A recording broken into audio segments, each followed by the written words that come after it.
എല്ലാ വീടുകളിലും പോയി ഭീഷണിപ്പെടുത്തിയിരിക്കുന്നതിൻ്റെ വോയിസ് ക്ലിപ്പ് ഇവിടെ ചാനലുകൾ വന്നിട്ടുണ്ട്. ആന്തൂരിലെ ദാസനെ എന്തിനാ കൊന്നത്? ഭീഷണിയാണ്. നിങ്ങൾ ഈ നാട്ടിൽ നിൽക്കില്ല. കണ്ണൂർ ജില്ലയിൽ പ്രത്യേകിച്ച് കണ്ണൂർ കോർപ്പറേഷൻ നിലവിൽ UDF ആണ് ഭരിക്കുന്നത്. UDFന് ഇത്തവണയും വലിയ പ്രതീക്ഷയാണുള്ളത്. ഒപ്പം തന്നെ ജില്ലാ പഞ്ചായത്ത് അടക്കം മറ്റ് തദ്ദേശ സ്ഥാപനങ്ങളിലടക്കം UDF വലിയ പ്രതീക്ഷ പങ്കുവയ്ക്കുന്നുണ്ട്. എന്നാൽ UDFനെ സംബന്ധിച്ച് വിമതശല്യം വലിയൊരു വെല്ലുവിളിയാണ്. ഒപ്പം തന്നെ ആന്തൂർ, മലപ്പട്ടം തുടങ്ങിയ ഇടങ്ങളിലെ LDFന്റെ നേരത്തെയുള്ള വിജയം അത് വലിയൊരു വെല്ലുവിളിയായി UDFന് തീർന്നിട്ടുമുണ്ട്. ഇത്തരം കാര്യങ്ങളെക്കുറിച്ച് പ്രതികരിക്കാൻ ഇപ്പോൾ കണ്ണൂർ DCC അധ്യക്ഷൻ advocate Martin George Kerala vision ന്യൂസിനൊപ്പം ചേരുകയാണ്. വലിയ വെല്ലുവിളിയാണ്, പ്രത്യേകിച്ച് ആന്തൂർ, മലപ്പട്ടം. അവിടെ LDF നേരത്തെ വിജയിക്കുന്ന പല വാർഡുകളും ഇത്തവണയും ഉണ്ടായിരിക്കുന്നു.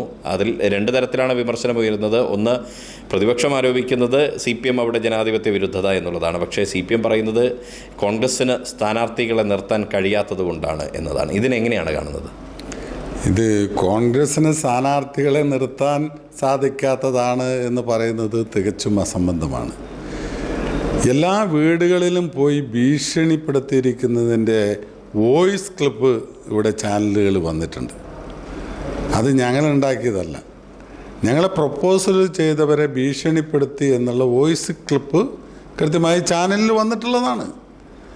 അതോടൊപ്പം തന്നെ അവിടെ സ്ഥാനാർത്ഥിയെ തട്ടിക്കൊണ്ടുപോയിട്ടാണ്, നമ്മുടെ സ്ഥാനാർത്ഥിയെ തട്ടിക്കൊണ്ട് ഭീഷണിപ്പെടുത്തിയിട്ടാണ് പിൻവലിപ്പിച്ചിട്ടുള്ളത്. അതല്ല എന്ന് ആ സ്ഥാനാർത്ഥി വന്ന് പറയുന്നത് എന്തുകൊണ്ടാണ്? അവർക്ക് അവിടെ താമസിക്കാൻ പറ്റാത്ത ഒരു സാഹചര്യം ഉണ്ടാകും എന്നുള്ളതാണ് അവർ പറഞ്ഞു വെക്കുന്നത്. കാരണം ആ വീട്ടിൽ നിങ്ങൾ താമസിക്കാൻ പറ്റില്ല, നിങ്ങൾ ആന്തൂർ മുനിസിപ്പാലിറ്റിയുടെ പുറത്തു പോയി താമസിക്കണം. അങ്ങനെ വീട് വിറ്റ് പോകാൻ പറ്റുന്ന ഒരു സാഹചര്യമുണ്ടോ? അതാണ് പ്രധാനപ്പെട്ട ഒരു വിഷയമാണത്. കാരണം എല്ലാവരും ഭീഷണിപ്പെടുത്തുകയാണ്. ഇതിനകത്ത് നിങ്ങൾ മനസ്സിലാക്കേണ്ടത്, ആന്തൂരിലെ ദാസൻ അവിടെ കൊല ചെയ്യപ്പെട്ടു. ആന്തൂരിലെ ദാസനെ എന്തിനാ കൊന്നത്? ആന്തൂരിലെ ദാസൻ്റെ ഭാര്യയെ ഉൾപ്പെടെ മുഴുവൻ സീറ്റുകളിലും സ്ഥാനാർത്ഥികളെ നിർത്തി മത്സരിച്ച് നല്ലൊരു മത്സരം കാഴ്ചവെച്ചപ്പോൾ അന്ന് ആന്തൂരിലെ ദാസനെ കൊന്നു. അത് ഭീഷണിയല്ലേ? എന്താണ് ഇനി അങ്ങോട്ട് വേണ്ട? പിന്നീട് അവിടെ സ്ഥാനാർത്ഥികളെ നിൽക്കാൻ ആളുകൾക്ക് ഭയമായി. ഇപ്പോൾ 40 വർഷത്തിന് ശേഷമാണ് അവിടെ കോൺഗ്രസിൻ്റെ ഒരു ഓഫീസ് ഉണ്ടാക്കി അതിൻ്റെ പ്രവർത്തനങ്ങളുമായി ശക്തമായി മുന്നോട്ട് പോയി എല്ലായിടത്തും സ്ഥാനാർത്ഥികളെ നിർത്താൻ തീരുമാനിച്ചു. 2 സ്ഥലങ്ങളിൽ, അതായത് മൊറാഴ, ശ്രീ MV ഗോവിന്ദൻ മാസ്റ്ററേയും ശ്യാമള ടീച്ചറുമൊക്കെയുള്ള മൊറാഴയിൽ എല്ലാ വീടുകളിലും പോയാണ് സ്ഥാനാർത്ഥിയെ നമുക്ക് കിട്ടി. പക്ഷെ പിന്താങ്ങ വിടുന്നില്ല. ഭീഷണിയാണ്. നിങ്ങൾ ഈ നാട്ടിൽ നിൽക്കില്ല, ഒരു നോമിനേഷൻ പിന്താങ്ങിയിട്ടുണ്ടെങ്കിൽ അങ്ങനെ ഭീഷണി മുഴക്കിയിട്ടല്ലേ. ഇനി അത് കഴിഞ്ഞു മലപ്പട്ടത്തേക്ക് എന്നുള്ള അവസ്ഥ എന്താ? ഒരു സ്ഥാനാർത്ഥി നേരിട്ട് പോയിട്ട് പറയുകയാണ് എൻ്റെ ഒപ്പാണ്. സ്ഥാനാർത്ഥി സ്കൂട്ടറിങ്ങിൻ്റെ സമയത്ത് സ്ഥാനാർത്ഥി നേരിട്ട് അവിടെ നിൽക്കുന്നു. ആ സ്ഥാനാർത്ഥി പറയുകയാണ് എൻ്റെ ഒപ്പാണെന്ന് പറയുന്നു. എന്നിട്ട് റിട്ടേണിംഗ് ഓഫീസർ പറയുന്നു ഇല്ല, നിങ്ങളുടെ ഒപ്പ് വ്യത്യസ്തങ്ങളായ ഒപ്പാണ്. ഞാൻ ആ പേപ്പർ എടുത്ത് നോമിനേഷൻ ഫോം എടുത്ത് നിങ്ങളെ കാണിച്ചു തരാം. അതിൽ റിട്ടേണിംഗ് ഓഫീസർ ഇട്ടിരിക്കുന്ന ഒപ്പ് മുഴുവൻ വിവിധ തരത്തിലുള്ള ഒപ്പാണ്. ഇപ്പോൾ ഒപ്പിൽ അങ്ങോട്ടും ഇങ്ങോട്ടും കുനിപ്പും ഇതെല്ലാം മാറും. 10-50 പേരുടെ നടുക്ക് നിന്നിട്ടാണ് ഇവിടെ ഒപ്പിടിപ്പിക്കുന്നത്. അങ്ങനെ ഭീഷണിയാണ്. പിന്നെ നിങ്ങൾ ഒരാൾ ചെന്ന് മുമ്പിൽ നിന്ന്, ഒരു സ്ഥാനാർത്ഥി റിട്ടേണിംഗ് ഓഫീസറിന് മുമ്പിൽ നിന്നിട്ട് പറയാം ഇതെൻ്റെ ഒപ്പാന്ന് പറഞ്ഞാൽ അദ്ദേഹം പറയാം അത് നിങ്ങളുടെ ഒപ്പല്ല. ഈ റിട്ടേണിംഗ് ഓഫീസറും രാഷ്ട്രീയം കളിച്ചു എന്നാണോ? അതൊരു ഉറപ്പല്ല. അത് വേറെ എവിടെ? നിങ്ങൾക്ക് തന്നെ ചിന്തിക്കാവുന്നതല്ലേ ഉള്ളൂ. ഒരാൾ അതിൻ്റെയൊക്കെ ഫോട്ടോ കൃത്യമായി ചാനൽ സോഷ്യൽ മീഡിയ വന്നതാണ്. റിട്ടേണിംഗ് ഓഫീസറുടെ മുമ്പിൽ ഈ സ്ഥാനാർത്ഥി നിൽക്കുന്നതൊക്കെ വന്നതാണ്. ഇനി ഇത്രമാത്രം പരിഹാസ്യപരമായ ഒരു സമീപനം സ്വീകരിക്കുന്നത് എന്തിനു വേണ്ടിയാണ്? കണ്ണൂരിലെ പാർട്ടി ഗ്രാമങ്ങളിൽ ഇപ്പോഴും CPMന്റെ ഭീഷണിയുണ്ട്. അങ്ങനെയാണ്. തീർച്ചയായും. നേരത്തെയൊക്കെ പിണറായി അതുപോലെ സ്ഥലങ്ങളുണ്ട്. ഇപ്പോൾ ഈ മലപ്പട്ടവും അതുപോലെ തന്നെ ആന്തൂർ, ഈ രണ്ട് എന്തൊരു സമീപനം! ഇതിപ്പോൾ നിങ്ങൾ നിങ്ങൾക്കൊന്ന് കോമൺ സെൻസിൽ, അതായത് മണ്ഡലം പ്രസിഡൻറ്റിൻ്റെ, പാർട്ടിയുടെ മണ്ഡലം പ്രസിഡൻറ്റിൻ്റെ അനിയൻ്റെ ഭാര്യയാണ്. നിങ്ങളൊന്ന് ആലോചിച്ച് നോക്കൂ. അവർ വന്നിട്ട് പറയുന്നു ഞാനാണ് ഒപ്പിട്ടത് എന്ന് പറഞ്ഞാൽ അതല്ല എന്ന് എങ്ങനെ പറയുന്നത്? എന്താണ്? ഇതിനെ നിയമപരമായി നേരിടാൻ എങ്ങനെയാണ് പാർട്ടി തീരുമാനിച്ചിട്ടുള്ളത്? അല്ല, രാഷ്ട്രീയപരമായി നേരിടാനാണ്? ഞങ്ങൾ ഈ റിട്ടേണിംഗ് ഓഫീസറെ മാറ്റണം എന്ന് പറഞ്ഞ പരാതി കൊടുത്തിട്ടുണ്ട്. മറ്റ് ഇലക്ഷൻ കമ്മീഷനും നമ്മൾ പരാതി കൊടുത്തിട്ടുണ്ട്. അതിൽ നടപടി ഉണ്ടായില്ലെങ്കിൽ കോടതിയെ സമീപിക്കും. അതിൽ നടപടി ഉണ്ടായാൽ കോടതിയെ സമീപിക്കും. ഇതിനകത്ത് ഈ ഇതിൻ്റെ ഗവൺമെൻറ് തലത്തിൽ കേരള സംസ്ഥാന ഗവൺമെൻറ്റിൻ്റെ ഏജൻറ്റുമാരായാണ് ഇവരെല്ലാം പ്രവർത്തിക്കുന്നതായിട്ട് ഞങ്ങൾക്ക് മനസ്സിലാകുന്നു. ഇതൊരു ശരിയായ സമയം. നിഷ്പക്ഷ പോലീസിൻ്റെ അടുത്തൊന്നും നീതിയില്ല, മറ്റ് റിട്ടേണിംഗ് ഓഫീസറിൻ്റെ അടുത്ത് ഇതൊരു ശരിയാണ്. CPM-ൻ്റെ ഏജൻ്റായിട്ടല്ലേ വർക്ക് ചെയ്യുന്നത്. ഏകപക്ഷീയമായ സമീപനമല്ലേ സ്വീകരിക്കുന്നത്. ഇപ്പോൾ ഡീലിമിറ്റേഷൻ നടത്തി നിങ്ങൾ കണ്ടതല്ലേ. എന്ത് മലപ്പുറത്ത് ഒരു വാർഡ് കഴിഞ്ഞുകൊണ്ട് നമ്മൾ ജയിച്ച ഒരു വാർഡ് മുറിച്ചിരിക്കുന്ന അങ്ങേറ്റത്തെറ്റ് ഇങ്ങേറ്റത്തെറ്റ് ആ വാർഡ് മര്യാദയ്ക്ക് മുറിച്ചാൽ വീണ്ടും നമ്മൾ ചോദിക്കും അതിനെ സൈഡ് ചേർത്ത് മുറിച്ച്. ഇതാണ് വാർഡ് വിഭജനം മുതൽ അശാസ്ത്രീയത തുടങ്ങിയെന്നാണ് ആരോപിക്കുന്നത്.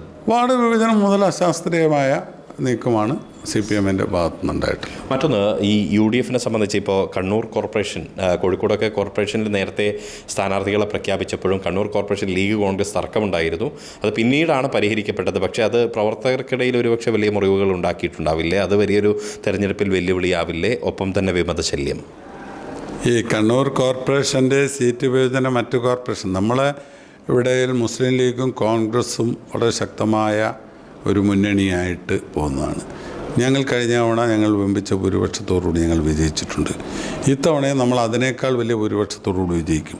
അതുകൊണ്ട് തന്നെ രണ്ട് മുന്നണികളും തമ്മിൽ, രണ്ട് പാർട്ടികളും തമ്മിൽ സ്ഥാനാർത്ഥി നിർണയ ചർച്ചയിൽ ചില വിഷയങ്ങൾ അവിടെ വന്നു.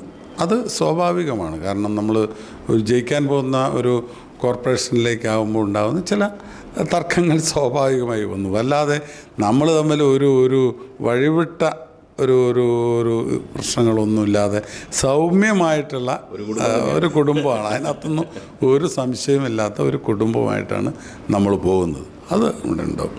കോർപ്പറേഷൻ ഭരണം ഇത്തവണയും UDF-ന് തന്നെയാണെന്നാണോ പറയുന്നത്? എങ്ങനെയാണ് കോർപ്പറേഷൻ ഭരണത്തിൽ കണ്ണൂർ കോർപ്പറേഷൻ ഉറപ്പായിട്ടും 101% വലിയ ഭൂരിപക്ഷത്തോടുകൂടി കണ്ണൂർ കോർപ്പറേഷൻ കോൺഗ്രസ് UDF-ൻ്റെ ഭരണം വരും. ഈ ജില്ലാ പഞ്ചായത്തിലും മറ്റ് തദ്ദേശ സ്ഥാപനങ്ങളിലുമുള്ള UDF-ൻ്റെ പ്രതീക്ഷ എങ്ങനെയാണ് കാണുന്നത് കണ്ണൂരിൽ? ജില്ലാ പഞ്ചായത്തിലും മറ്റ് തദ്ദേശ സ്ഥാപനങ്ങളും നമ്മൾ വലിയ ഒരു മുന്നേറ്റം നമുക്കുണ്ടാക്കാൻ സാധിക്കും. കാരണം അതിനകത്ത് നമ്മൾ നേരത്തെ തന്നെ നമ്മൾ വോട്ടർ ചേർക്കൽ പ്രക്രിയയും മറ്റു കാര്യങ്ങളെല്ലാം നമ്മൾ ചെയ്തിട്ടുണ്ട്. നല്ല സിസ്റ്റം. ഒരു വർഷം മുമ്പ് തന്നെ നമ്മളതിൻ്റെ വർക്കുകൾ കോർഡിനേറ്റ് ചെയ്തിരുന്നു. അതിലെല്ലാം ഉപരിയായി ഈ ഗവൺമെൻറ്റിനെതിരെയുള്ള ശക്തമായ ഒരു വികാരം നമുക്കറിയാം. ഓരോ ദിവസം പോകുമ്പോൾ ഞാനത് രാഷ്ട്രീയം പറയുന്നില്ല, ശബരിമല ഉൾപ്പെടെയുള്ള അല്ല, ഓരോ ദിവസം കയറുമ്പോഴും നമുക്ക് വലിയ മേൽക്കോയി ഉണ്ടാകുന്ന, അതായത് ഈ ഗവൺമെൻറ്റിനെ എങ്ങനെയെങ്കിലും ഒന്ന് താഴെ ഇറക്കിയാൽ മതി എന്ന് ഞാൻ ആഗ്രഹിക്കുന്ന ഒരു സാഹചര്യമാണ് ഇന്ന് കണ്ണൂരിലുള്ളത്. മറ്റൊന്ന്, UDF സ്ഥാനാർത്ഥികൾക്ക് വെല്ലുവിളിയെ വിമതർ നിൽക്കുന്നു. വിമതരുടെ ഇനിയുള്ള വിമതരുടെ ഭാവി എന്താണ്? DCC പ്രസിഡന്റ് എന്ന രീതിയിൽ പാർട്ടിയുടെ ഒരു അച്ചടക്ക സമിതിയുടെ ഒരു ചാർജ് കൂടിയാണ്. അത് സ്വാഭാവികമായിട്ടും അവരുടെ ഭാവി എന്തായിരിക്കും? ഇത് വലിയൊരു പാർട്ടി എന്ന നിലയിൽ, ജനാധിപത്യ പാർട്ടി എന്നുള്ള ആഗ്രഹങ്ങളുള്ളവരുണ്ടാവും. അവർക്കെല്ലാവർക്കും സ്ഥാനാർത്ഥികളാകാൻ സാധിക്കില്ല. ഇതിനകത്ത് സ്ഥാനാർത്ഥികളായി ഇപ്പോൾ നിൽക്കുന്ന എല്ലാവർക്കും ഒരു വാണിംഗ് കൊടുത്തിട്ടുണ്ട്. ഇനി മാറാത്തവരെ എല്ലാവരെയും പാർട്ടി അച്ചടക്ക നടപടി സ്വീകരിച്ചുകൊണ്ടിരിക്കുകയാണ്, സ്വീകരിച്ചു തുടങ്ങിയിട്ടുണ്ട്. അത് പാർട്ടിക്ക് ഒരു സ്ഥാനാർത്ഥിയെ, മുന്നണിക്കൊരു സ്ഥാനാർത്ഥിയെ എടുത്തുണ്ടാവും. അല്ലാതെ വരുന്ന സാഹചര്യത്തിൽ അവരെയൊക്കെ പുറത്താക്കും. അല്ലാത്തവരിനി പാർട്ടിക്ക് വേണ്ട. ഇല്ല, പാർട്ടിക്ക് വേണ്ട. അത് ഈ തെരഞ്ഞെടുപ്പ് ഒരു നിർണായക തെരഞ്ഞെടുപ്പ്. അവിടെയും പാർട്ടി വിരുദ്ധ പ്രവർത്തനം നടത്തുന്നവരെ പിന്നെ പാർട്ടിക്ക് വേണ്ട എന്നല്ലാണ്ട് മറ്റൊന്ന് പറയാനില്ല. മറ്റൊന്ന്, ഇത്തവണത്തെ സ്ഥാനാർത്ഥി നിർണയവുമായി ബന്ധപ്പെട്ടാണ് പലയിടത്തും കോൺഗ്രസ് സർപ്രൈസ് എൻട്രികൾ കൊണ്ടുവന്നു. ഇവിടെ കണ്ണൂരിലും അത്തരത്തിലുണ്ടായിരുന്നു. പ്രത്യേകിച്ച് റിജൽ മാക്കുറ്റിയുടെ ഒരു സ്ഥാനാർത്ഥിത്വം, മമ്പറം ദിവാകരൻ്റെ ഒരു സ്ഥാനാർത്ഥിത്വം. ഈ സീനിയർ നേതാക്കളൊക്കെ ഇങ്ങനെ തദ്ദേശങ്ങളിൽ മത്സരിച്ചു കഴിഞ്ഞാൽ നിയമസഭയിലേക്ക് മത്സരിക്കാൻ ആരാണെന്നുള്ളതൊരു ചോദ്യം വരുന്നുണ്ട്. ഈ തദ്ദേശ ഭരണ സ്ഥാപനം കോർപ്പറേഷനാണ്. കോർപ്പറേഷൻ എന്നൊരു വലിയൊരു ഒരു ബോഡിയാണ് കോർപ്പറേഷൻ. മമ്പറം ദിവാകരനെല്ലാം സാധാരണ ആ ലോക്കലിൽ മത്സരിക്കാൻ തീരുമാനിച്ചാൽ നിയമസഭയിൽ മത്സരിച്ചിട്ടുണ്ട്. അതുള്ള അതിപ്പോൾ ഏത് തലത്തിലായാലും മത്സര രംഗത്ത് അതിൻ്റെ സാന്നിധ്യം കാണിക്കുക എന്നുള്ളത് മാത്രമേ ഉദ്ദേശിച്ചിട്ടുണ്ടോ. ഗൗരവത്തോടു കൂടിയാണ് ഈ തെരഞ്ഞെടുപ്പിനെ കാണുന്നത്. നമ്മൾ ഗൗരവത്തോടു കൂടി തന്നെയാണ്. ഇത് ജനങ്ങളുമായി ഏറ്റവും ഇൻട്രാക്ഷൻ ചെയ്യുന്ന ഒരു തെരഞ്ഞെടുപ്പാണിത്. അത് അതിൻ്റേതായ അർത്ഥത്തിൽ തന്നെ നമ്മൾ കാണുന്നുണ്ട്. ഏറ്റവും അവസാനമായിട്ട് ഈ നിയമസഭാ തെരഞ്ഞെടുപ്പിനുള്ള മുന്നൊരുക്കങ്ങൾ കോൺഗ്രസ് ജില്ലയിൽ തുടങ്ങിയോ? ഇത്തവണ നിയമസഭാ തെരഞ്ഞെടുപ്പിൽ എന്തായിരിക്കും കോൺഗ്രസിൻ്റെ പ്രതീക്ഷകൾ എന്നുള്ളത്? നിയമസഭാ തെരഞ്ഞെടുപ്പിൻ്റെ മുന്നൊരുക്കം നമ്മൾ തുടങ്ങിക്കഴിഞ്ഞിട്ടുണ്ട്. ഇപ്പോൾ SIR-മായി ബന്ധപ്പെട്ട കാര്യങ്ങളിലേക്ക് കടന്നിരിക്കുന്നതുകൊണ്ട് അതുമായി ബന്ധപ്പെട്ട കാര്യങ്ങൾ ഇപ്പോൾ നമ്മൾ നടത്തിക്കൊണ്ടിരിക്കുകയാണ്. ഈ നിയമസഭാ തെരഞ്ഞെടുപ്പിൽ നമുക്ക് പിന്നെ യാതൊരു ഇതുമില്ല. കാരണം ഞാൻ നേരത്തെ പറഞ്ഞതുപോലെ എങ്ങനെ ഈ ഗവൺമെൻറ്റിനെ പുറത്താക്കാൻ പറ്റും എന്നുള്ളതാണ് കേരളത്തിലെ ജനങ്ങളുടെ ഒരു ചിന്താഗതി. അതുകൊണ്ട് ഈ തെരഞ്ഞെടുപ്പ് രണ്ട് തെരഞ്ഞെടുപ്പിലും വലിയ ഒരു മുന്നേറ്റം ഐക്യജനാധിപത്യ മുന്നണിക്കുണ്ടാകും എന്നൊരു കാര്യത്തിൽ ഒരു സംശയവുമില്ല എന്നെ സംബന്ധിച്ചു. അടുത്ത തദ്ദേശ തെരഞ്ഞെടുപ്പ് വരുമ്പോഴത്തേക്കും മാന്തൂരിലും മലപ്പുറത്തും എല്ലാ സീറ്റുകളിലും UDF-ന് സ്ഥാനാർത്ഥികൾ ഉണ്ടാകാനുള്ള ഒരു സാധ്യതയുണ്ട്. ആ രീതിയിലേക്ക് സംഘടനാ പ്രവർത്തനം മാറുമോ? ആ രീതിയിലേക്ക് സംഘടനാ പ്രവർത്തനം മാറും. അതിന് ഉദാഹരണം, കഴിഞ്ഞ തവണ ഒരുപാട് സീറ്റുകളിൽ സ്ഥാനാർത്ഥികളില്ലായിരുന്നു. ഇപ്പോഴാണ് നമുക്ക് ഈ ഒരു സിറ്റുവേഷനിലേക്ക് നമുക്ക് എത്തിക്കാൻ പറ്റിയിട്ടുണ്ട്. കഴിഞ്ഞ തവണ കുറേ സീറ്റുകളിൽ അവർ ഭീഷണിപ്പെടുത്തി ഇടി എല്ലാം കഴിഞ്ഞില്ലേ? അങ്ങനെ എത്ര പേരെ പിൻവലിപ്പിച്ചു കൊടുക്കാൻ വിടാതിരുന്നു. ഇത്തവണ കുറച്ച് നമ്മൾ സ്ട്രോങ് ആയി നിന്ന് കാര്യങ്ങൾ അതിനകത്ത് ആ ഒരു പരിധിവരെ വിജയകരമായി പൂർത്തിയാക്കാൻ സാധിച്ചിട്ടുണ്ട്. അടുത്ത ടൈം ആകുമ്പോൾ അതിലൊരു മാറ്റം വരും. എല്ലാം ഫുൾ വലിയ പ്രതീക്ഷയാണ് DCC അധ്യക്ഷൻ മാർട്ടിൻ ജോർജ് പങ്കുവയ്ക്കുന്നത്.